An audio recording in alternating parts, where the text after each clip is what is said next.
Hey everyone, welcome back to my YouTube channel. I hope you're having a beautiful day and thanks so much for joining me for another art video. In today's video, I'm going to be taking you through my entire painting process for this blue and gold watercolor pencil macaw. I used my watercolor pencil set from Derwent and I just have the 12 color set. I'm going to be sharing everything from how I pre-select my colors using a reference photo to how I personally like moving through the painting process when it comes to working on a feathery bird. Now, in the past, I've shared other watercolor pencil videos, which I'm going to make sure to link to down below in the description box, which I feel will be super helpful, especially if you're just getting started with this medium. I explain lots of must-know tips, how they compare with regular watercolor paint because they're actually super different. And I also have created videos in which I take you step by step through painting things that are more simple, like objects. I would definitely consider animals and birds to be more difficult. And if you learn how to use the medium via simpler objects first, I think it'll lead you to less frustration along the way. Alright, so having said all that, here is the beautiful reference photo of this blue and gold macaw that I found via unsplash.com, and this is a photo that was taken by photographer Andrew Pons. I'm going to make sure to leave the Unsplash link where I found this original reference photo down below in the description box. The specific colors that I'm going to be using today, though you by no means have to use these exact same colors. I'm going to walk you through how I pick them in just a second. But just in case you're interested in knowing the specific colors that I'm going to be using, I'm going to be using deep cadmium, golden brown, grass green, mineral green, spectrum blue, Prussian blue, imperial blue, copper beech, and ivory black. The watercolor pencils that I'm going to be using are all from this 12 color set from Derwent, and the paper that I'm going to be using is a sheet from Strathmore's Ready Cut watercolor paper. This is cold press, it's 140 pounds, and it is 100% cotton. And it has little to no texture to it, which I like because I don't really like working on heavily textured paper when I am using watercolor pencils. Quick little note here, this paper that you're seeing me swatch these colors on is not the watercolor sheet that I'm going to be working on for my final piece. This is another type of paper. It's just a scrap piece of watercolor paper that I had on hand. It's a lot more textured than my sheet from Strathmore. All right, let's get into the color selecting process. For me, it's very important to pre-select my colors before jumping in and not just mindlessly continue bringing in more and more colors along the painting process if I haven't really planned for them or don't really need them. So I take time observing that reference photo or whatever it is that I have in front of me in real life and pick and choose my colors based on the hues and the values that I am seeing in the reference photo. When I'm using watercolor pencils, I also bring in black sometimes, which is a color that I don't usually use when I'm painting with regular watercolor paint. And I also tend to bring in an extra color to make things interesting, to either help me deepen and darken a section more or bring in an interesting use of color. And in this case, this is what I did with the purple. But most importantly, what I am noticing is what colors do I see in my subject in the photo and what colors do I have available in my watercolor pencil set that are going to help me better describe those colors. And aside from that, I always make sure to think of how I'm going to be developing different values in each area. Meaning, I need to make sure to create light areas and mid-tone areas and darkest dark areas all throughout the bird, because otherwise, if I don't develop different values, a wide variety of values, then my artwork is going to look pretty flat. A variety of different values, of course, effectively created where you see them in the reference photo, is what gives something a sense of 3D form and makes it look more believable. If you just pick one yellow, one blue, one green, etc. and so forth, things are going to usually look pretty flat. We want to be able to at least create a somewhat believable sense of 3D form. And also when it comes to birds, we want to make sure that we're able to develop that sense of cast shadow in between those overlapping feathers. It's via those darker midtones and darkest darks that we're actually going to create the illusion of separate feathers. And this is why you see that I've selected a lighter green and a darker green, a lighter blue and a darker blue, a yellow for the neck and the chest and belly area, but also even in this yellow area, I'm thinking, how am I going to be developing different values in this area? And this is why I chose this light brown that comes available in this watercolor pencil set. This light brown that I have available is called golden brown, and once I activated it with some water right here, like I'm going to be doing in my painting process, I noticed that it is not dark enough. I'm not going to be able to develop a nice wide range of values as I want to create in that yellow area in the bird. And so this is why I bring in a darker brown that comes in this watercolor pencil set, which is called Copper Beach. And you're going to see me swatch it out in just a bit. As I mentioned in past watercolor pencil videos, watercolor pencils are both a painting and a drawing medium combined, wrapped up into one medium. And they are a very versatile medium because of this. Artists use them in all sorts of different ways. Personally, I do like bringing in at least a little bit of water into the picture when I am using this medium. Because if I wanted to use just regular colored pencils, then I'd go with my regular non-water soluble Prismacolor pencils. And if I wanted to use painterly effects, then I'd go for regular watercolor paint. But when it comes to using watercolor pencils, I like exploring the different effects, the painterly effects and the sketchier effects that this medium allows. And this is why I like making sure that I test out those colors, not only by swatching them, but also activating them with a little bit of water on that watercolor paper to see how it looks after it's been activated, and if there's any other color that I might want to bring in. All right, so after making sure that my 9 colors were well sharpened, which, by the way, it's super important to make sure that your pencils are not super blunt throughout this painting process, because we're going to be using these light feathered out kind of tapered strokes. And if your pencil tips become very blunt, then you're not going to have that same effect. Make sure that you're continuing to sharpen them along the way as needed. However, even though you want to make sure that you're going in with a nice, fine, well-sharpened pencil tip, you do not want to exert heavy pressure on your paper, especially in those beginning layers in which we're just starting to lay down color. We want to make sure that those initial layers are laid down lightly. We do not want to start scratching or burnishing our paper, especially in these beginning layers, because if we do that, then our paper is going to be damaged and it's not going to be able to take on that pigment and that color the same way. In this initial part of the painting process, I like making sure that I am going in gently, patiently, and that I am laying down enough color on my paper so that when I bring in my paintbrush and a tiny bit of water in a bit, these colors that I've laid down on my paper start merging together nicely. So in other words, I am patiently continuing to add color to my paper and overlapping color, but I am not exerting pressure as I am doing these strokes. If you don't place enough color and pigment on your paper, then there's not going to be enough to activate later when you bring in your paintbrush and a tiny bit of water. This said, as opposed to when I work with regular Prismacolor pencils, my non-water soluble colored pencils, when I am working with watercolor pencils, I don't worry about covering up my entire paper, because I relate it more to working with regular watercolor paint, in which I'm actually bringing in the whiteness of the paper under the color, and I incorporate that whiteness as my highlights.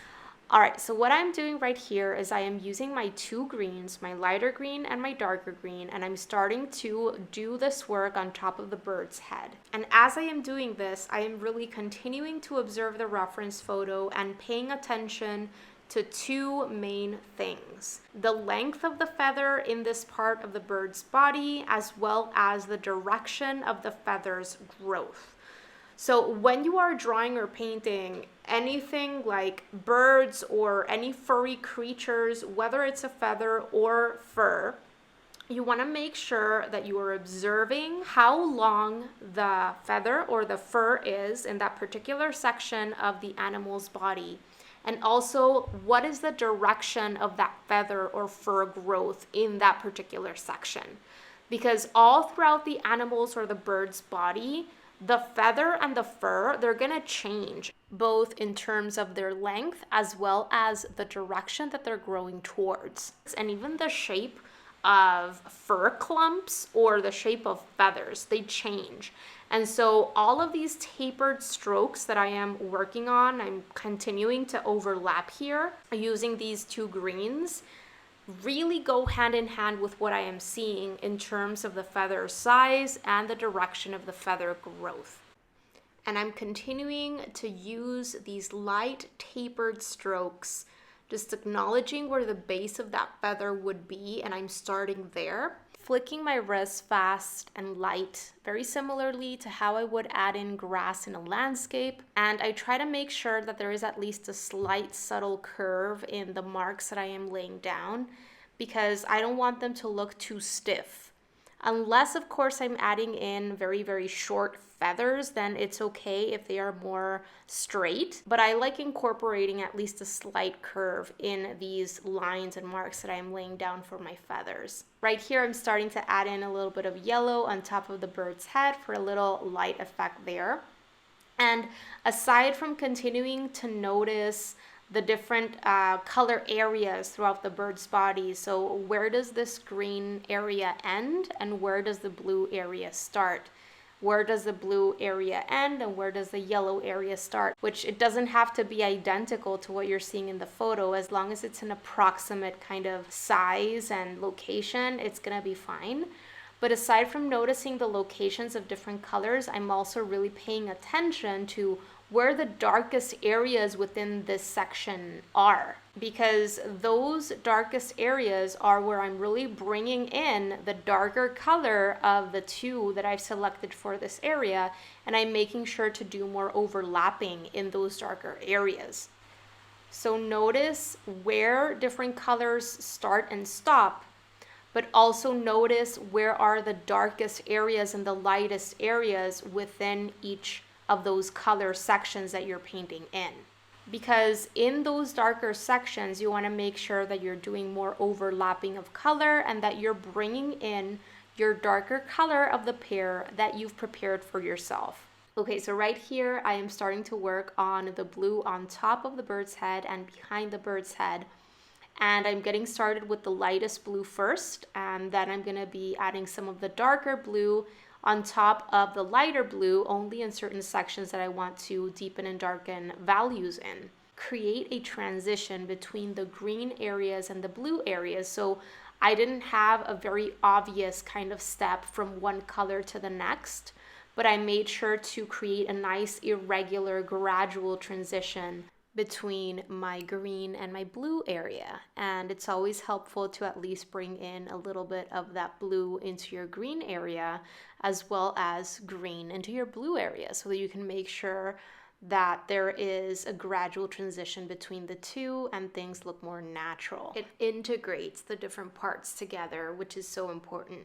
After adding in my lighter blue, I'm using my darker blue right here, overlapping on darker sections that I want to darken more. And I'm also going to bring in a little bit of this darker blue into the green area to darken sections in the green area even further.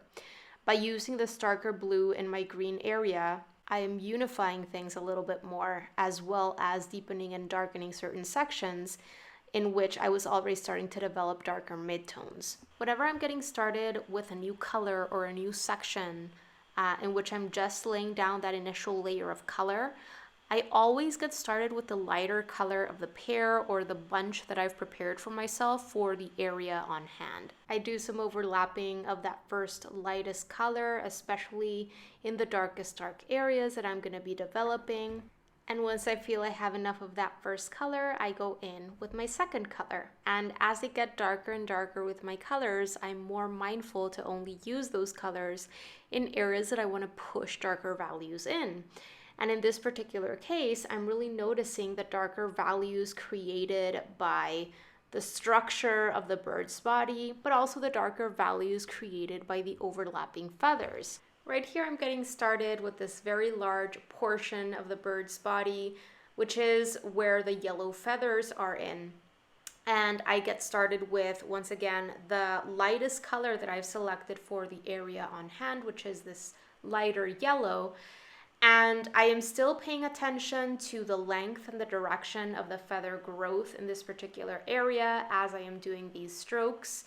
I am continuing to sharpen my pencils along the way, and at the same time laying down these quick flicking strokes. Now, as I continue paying attention to that photo and really acknowledging the type of feather in this area, their length and their direction of their growth and all that, I'm not really fussing about getting every single feather in or getting every single feather exactly the same as what I see in that photo. As long as I am paying attention to the main characteristics of these feathers in this section of the bird's body, and the majority of the feathers that I create in this area transmit or describe those characteristics, I'm good. It's gonna look like what I am seeing in the photo. We don't have to fuss about getting down everything exactly the same as what we're seeing in that reference. Right here, I'm starting to bring in this copper beech, the lighter brown, golden brown color that I chose for the midtones and darker values in this yellow section of the bird. And you can see me start to add it into the base of certain feathers as well as in between certain feathers, where I feel that a feather on top is overlapping over another one and creating a bit of a cast shadow effect. And by adding in this darker midtone, you can see how I'm really starting to separate those feathers. I'm continuing to get clues as to where darker midtones and darkest dark value areas are throughout this yellow section of the bird. After doing a bit of work with this color, I'm going to switch on back to my blue. I'm going to finish up the back of the bird's head as well as the little section of the wing on the left.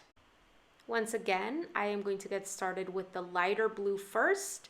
And once I have enough of that lighter blue laid down, I then go ahead and darken some sections with the darker blue. Basically, the way that I like using references is I like taking what I need from the reference in order to bring the level of realism that I want in the piece. And everything else, I can decide whether I want to leave out, to change, or whatever it is.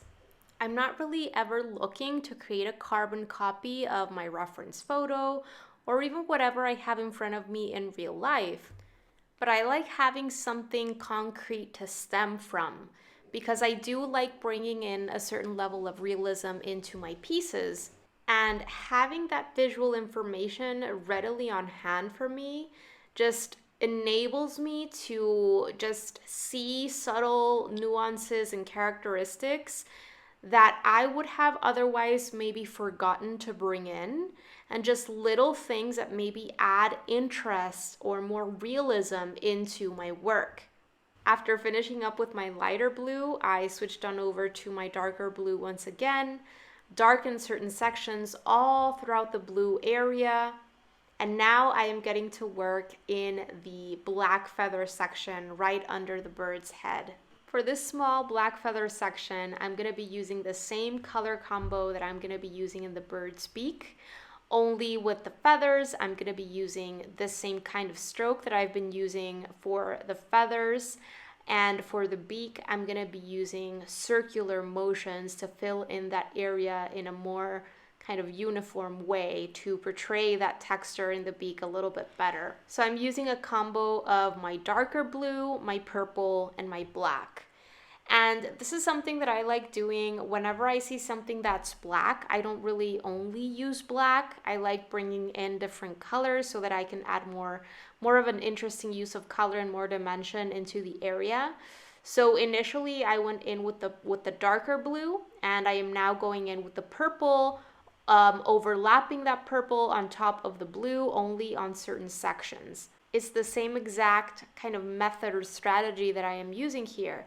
I am noticing the length and the direction of the feather growth, and I am trying to pay attention to darker value areas so that I can overlap that color in darker value areas. And you're gonna notice how I only use the black in sections that I really wanna push darker values in. So hopefully you can start getting an idea of how, with this strategy that I am using to create the illusion of feathers or the texture of feathers with these strokes that I am using, I am doing more overlapping in areas of darker values.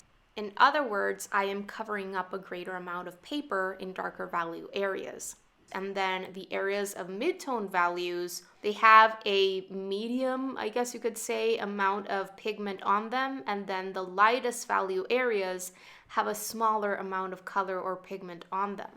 In other words, there's a greater amount of white paper showing through lighter value areas. And the tapered strokes help me do that because they are thicker at the base of that feather or the base of that stroke, and they get thinner and thinner as I flick my wrist away from that base or that root. And even though I'm changing the length of the strokes and the direction that I'm creating those tapered marks or slight curves in throughout the bird's body, that main strategy, that main idea remains the same all throughout the feathers. Right here, I'm getting to work on the bird's beak, and as I just said, I'm gonna be using the exact same color combination that I just used for the black feathers. But for the beak, I am using kind of a circular or oval motion to fill up this area with color. And this is because this is a smoother texture. I feel it's always super helpful to actually observe the texture that you're trying to describe or recreate and shift and change the way that you're using your drawing or your painting tools to better describe that area. As you're developing your color and developing your value, you're simultaneously developing texture because you're using strokes and your tool in a different way in accordance to the texture that you're trying to create.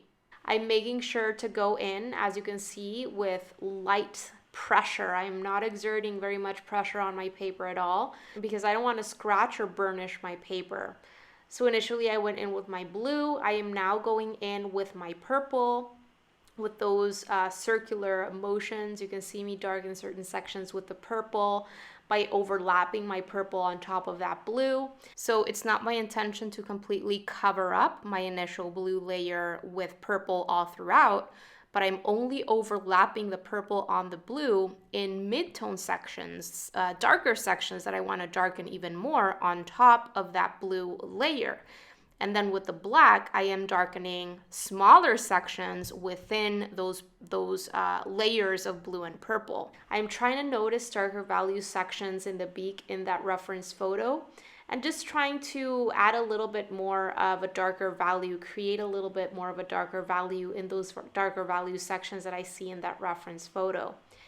And in the lighter value sections, I'm trying to leave a smaller amount of pigment. The inner part of the bird's mouth or the tongue, for example, they have very dark values in that photo, and so I make sure to push those darker values with my black in these areas. All right, so I finished up with that layering of color in the beak area. And now since I had my black in my hand, I just used this opportunity to start adding some color in the eye and the nostril. So I worked on the pupil, which I see almost being black in that reference photo, as well as the outer edge around the eye and the nostril. After doing that work in the bird's head, I am now switching on back to working on the yellow feathers. So I took my yellow, my light golden brown, and I'm also going to be bringing in the darker brown to deepen and darken darkest value sections within these feathers. And again, I am just taking clues from that reference photo as to the length and the direction of the feather growth in this yellow feather area.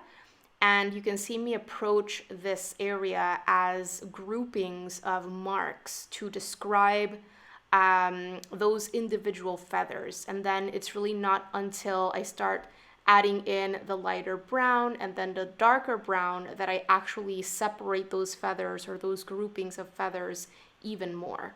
All right, I'm gonna go quiet as I continue working on this area.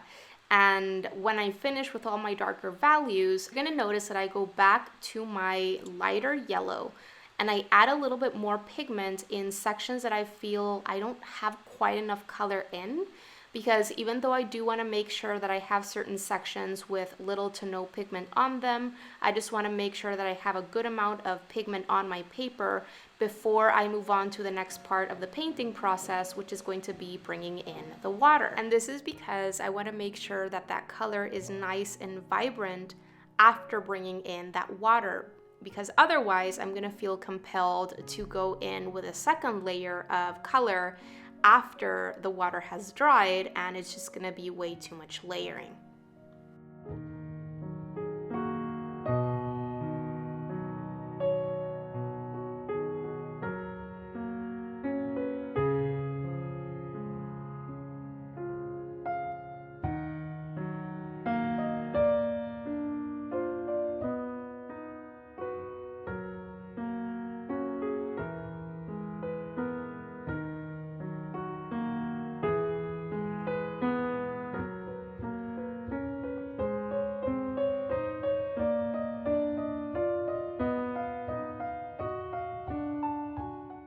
It's going to be finally time to move on to the visible portion of the right wing. And this section is important, you guys, because we have very important flight feathers here to describe. If there's any section that we really need to pay attention to in terms of the shape, the overlapping, and the length and direction in that reference photo, it's this section right here. This is a part of this piece that I was really trying to pay attention to, even since the beginning when I was creating my outline pencil sketch for myself. And even though I'm sure I left some feathers out and I changed some of them, I really paid attention to how their length changed throughout this wing, and also how they overlapped on top of each other and how they curve off in different ways. So I really paid attention to that when I was creating my pencil sketch, in order to make sure that I had a nice foundation to work off from when I was actually bringing in my color. Really observing that reference photo and understanding those feathers, I feel, is so important even in that pencil sketch before moving on to the application of color. That foundation pencil sketch is super important to spend time on before moving on to any sort of coloring or painting process. Because if you don't understand where you're going to be applying that color or how you're going to be applying that color, then it's going to be very difficult to arrive at successful results. So as always, I'm going in with my lighter color of the pair or the group that I've selected for myself for the area on hand, which is a lighter blue. And I am continuing to use light tapered strokes. I am going downwards, flicking my wrist downwards and in a slight curved way, really paying attention to the curves present in that preliminary outline sketch in these different feather shapes that I previously created for myself with my pencil. Once I've developed that initial layer using those tapered strokes with my light blue, I am using the same light blue color to overlap that color even more, deepen and darken certain sections in darker value areas. And again, once you start developing those darker mid-tone areas, you really start creating that visual separation between the different feathers. In some cases, here and there, I am starting to very loosely drag my pencil down further to create the faint illusion of that middle vein in the feathers. But I'm really doing my best not to go in and try to draw that middle vein super clearly, because I don't want to create very stark looking marks, and I'm just adding that middle vein in certain feathers here and there. I'm gonna do a little bit more of this later with my darker blue. Okay, so that's all light blue, and I am now going in with my darker blue. Once again, just overlapping marks in deeper, darker areas that I want to push those darks in.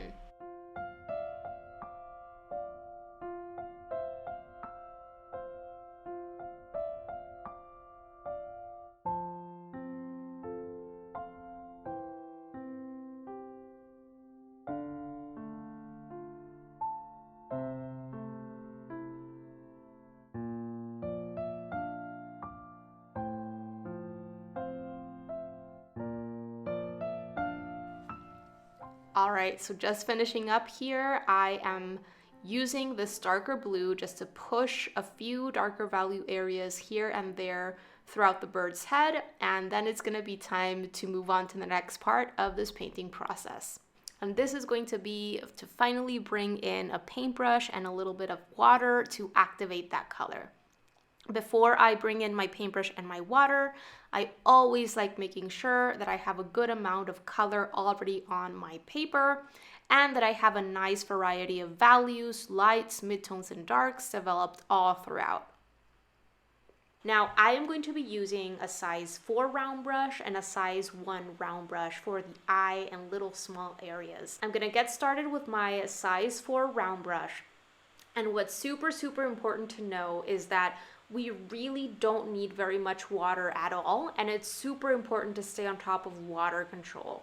So every time I dip my paintbrush into my container of water, I am going to blot the excess water from my bristles on my absorbent towel right there on my left. I highly recommend using some sort of absorbent towel. Even a regular kitchen paper towel will do, but you need to stay on top of water control. This is one of the differences between working with watercolor paint, regular paint, and watercolor pencils. With watercolor paint, we certainly need to bring in quite a bit more water, and when we're working with watercolor pencils, we really don't need very much at all. So what I am doing right here is I am really just using the tip of my paintbrush. It's just a little bit damp, and I am gently going over that color that I've laid down with my watercolor pencils. You can see how by doing this, I am activating my color. I am creating a little bit more of a painterly effect while keeping some of that texture created with the pencils. And at the same time, color is becoming more vibrant. And this is one of the reasons why I love activating that color. As I am doing my brush strokes, I am still paying attention to the length and the direction of the feather growth. I remember the particular strokes that I was using for the feathers on hand, and I am trying to use my paintbrush in the exact same way that I was previously using my watercolor pencils. Remember the strokes that you were using when you were doing your watercolor pencil work and try to replicate that with your paintbrush, touching just the tip of your paintbrush to your paper. I am working little section by little section at a time. I am making sure that I am rinsing out my paintbrush bristles in between my colors. This is super important. So for example, if you're working on a blue section, you want to make sure that you rinse out that color from your paintbrush bristles completely before getting to work on the yellow section, because if you start merging yellow with blue, you can start creating green or some other brownish color that you didn't necessarily want. So make sure that you work on section by section at a time and that you're completely rinsing out your paintbrush bristles in between your colors. You can see how I am being very loose about it. I am leaving certain sections of paper shining through completely unpainted. I am not forcing or pulling that color so that I completely cover up everything or anything like that. When I am working with watercolor pencils, as I said before, I try incorporating that same idea that I use when I'm working with watercolor paint, in which I am incorporating that whiteness of the paper under the color to bring in a bit of highlights into the area. All right, I'm going to continue working on this activation of color all throughout the bird using these same ideas that I've shared. As I do this, I'm constantly dipping my paintbrush in my container of water, but you can also see me constantly blotting my bristles on my absorbent towel to make sure that I'm not going in with tons of water.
All right, so just like how I used different pencil strokes when I was actually adding my color into the beak, I'm also using different brush strokes as I'm activating this color. I switched on back to my size 4 round brush for this larger area.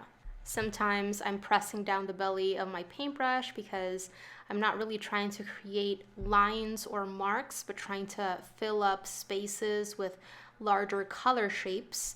And other times I'm actually also using more of an ovaled stroke as I am just activating this color in the beak.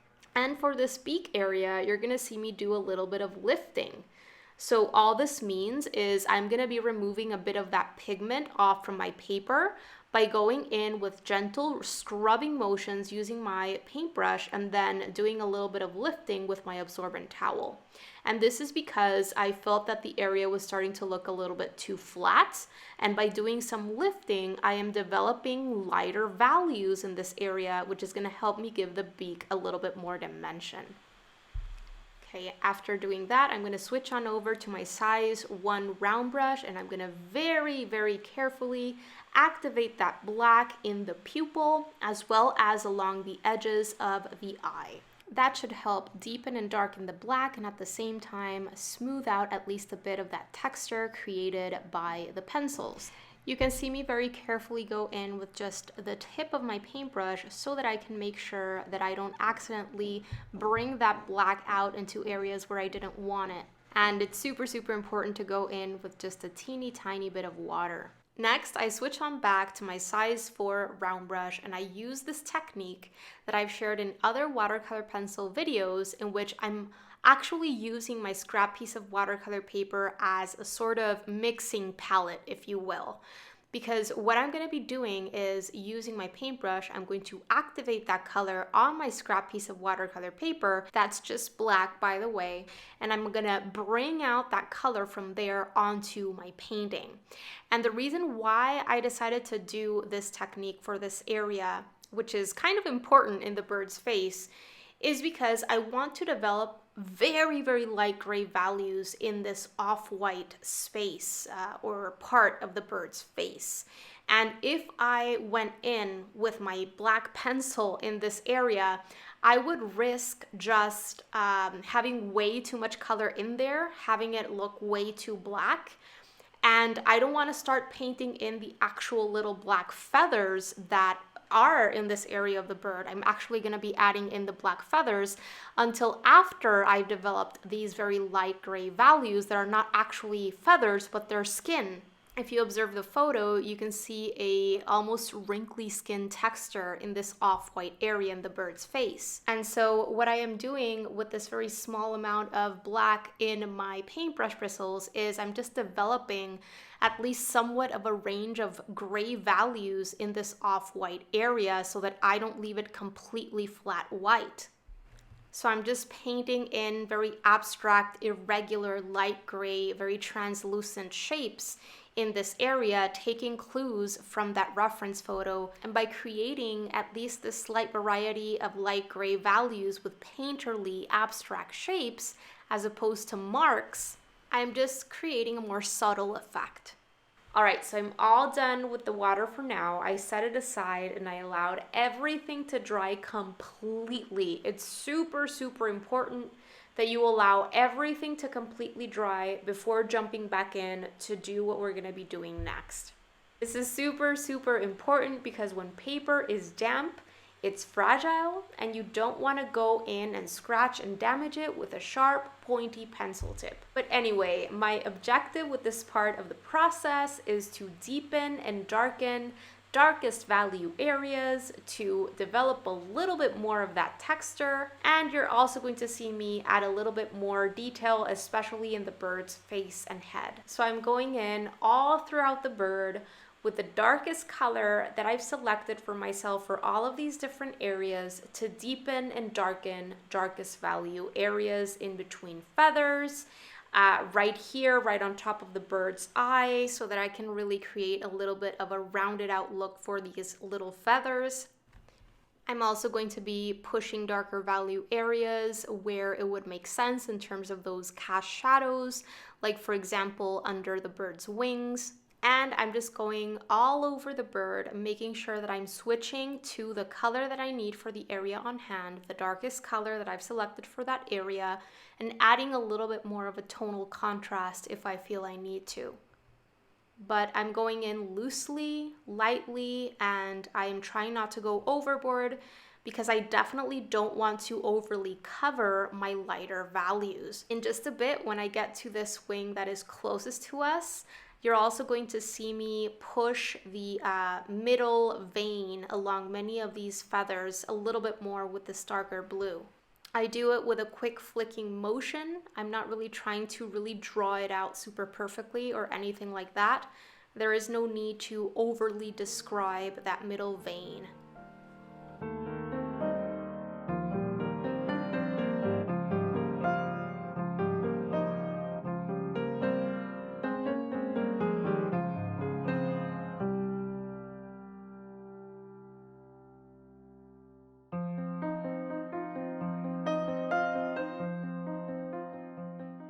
All right, so it's finally time to start adding in these teeny tiny black feathers that this type of bird has on its face. I wanted to leave them until the end because these are very fine yet very important details, and I wanted to make sure that everything was nice and pretty finalized and set by the time that I added them in. For these very small feathers, it's super important that your black pencil is well sharpened. And I'm going in with very short strokes, as you can see, because that is what I see in terms of the length and direction of feather growth in that photo. I am making sure to pay attention to that photo as much as I can as I am drawing in these little strokes. Once I finish with these tiny feathers, I'm going to just take advantage of the fact that I have my black pencil in my hand, and I'm going to push some black areas in the beak as well as some little teeny tiny edges around the white section of the face.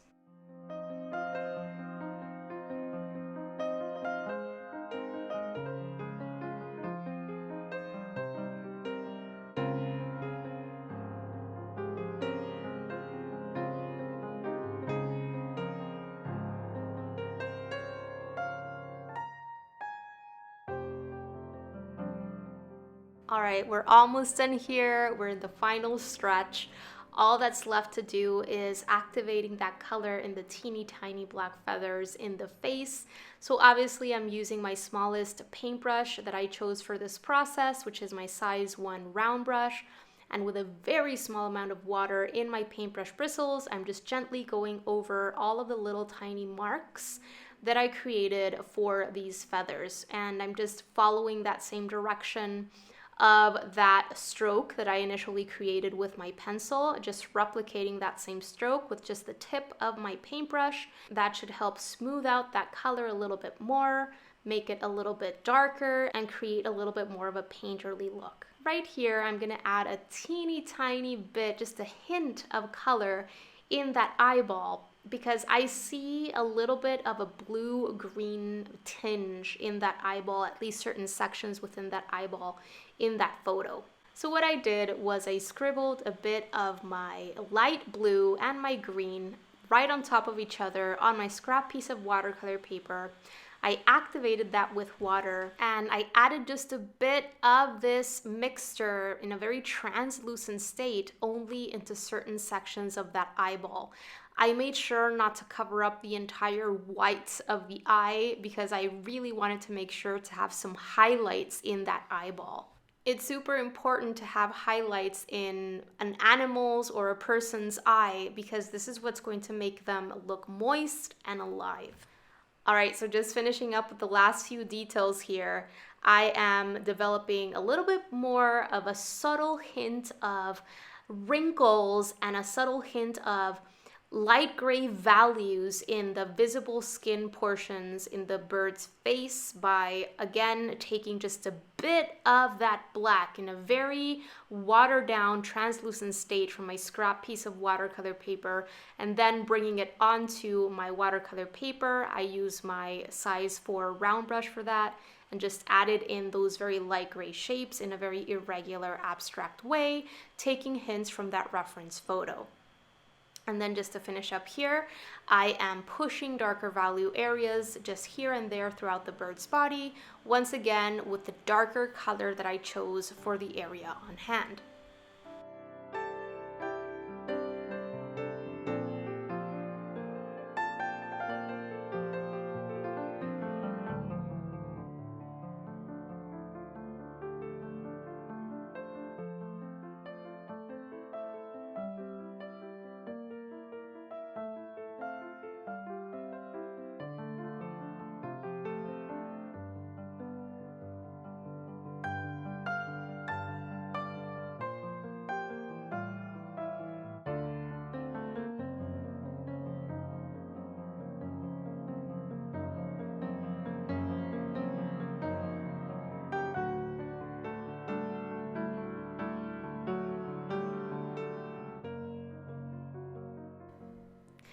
And with that, we're done with today's watercolor pencil macaw. Did you enjoy this tutorial? I really hope you did. And if so, please make sure to check out everything that I'm offering over at my Patreon membership website, because for a very small amount a month, you get immediate access to my most exclusive resources in the form of real-time, step-by-step, fully narrated tutorials that I don't share anywhere else. All of the tutorials that I share over on Patreon include my downloadable outline sketch, my high-resolution reference photos, and my supply lists, including the list of specific colors that I use for the piece on hand. Patreon community members also have access to my weekly sketchbook prompts, which are designed to help you stay consistent and making progress as an artist. There's also a library of classes on art fundamentals that now has over 20 classes in it, and that gets added to each and every month. Monthly live Q&A sessions with me, in which community members get to ask me anything they'd like, feedback from me on your work, and much more. So go ahead and check it out. There are different tiers that you can join that give you access to different things, so you can pick whichever one you need. I'm gonna make sure to leave a link to that down below in the description box. All right, you guys, that is gonna do it for today's video. I really hope that you found some helpful nuggets in it, that you found it inspiring, and if you did, pretty please, I'd super appreciate it if you give this video a thumbs up and share with family or friends who you think would find it helpful as well. That really helps support the work that I am doing here on YouTube and allows others to get to know about my channel. Thank you so much for watching today. Don't forget to subscribe so that I can see you next week for another video, and keep on creating. Bye guys!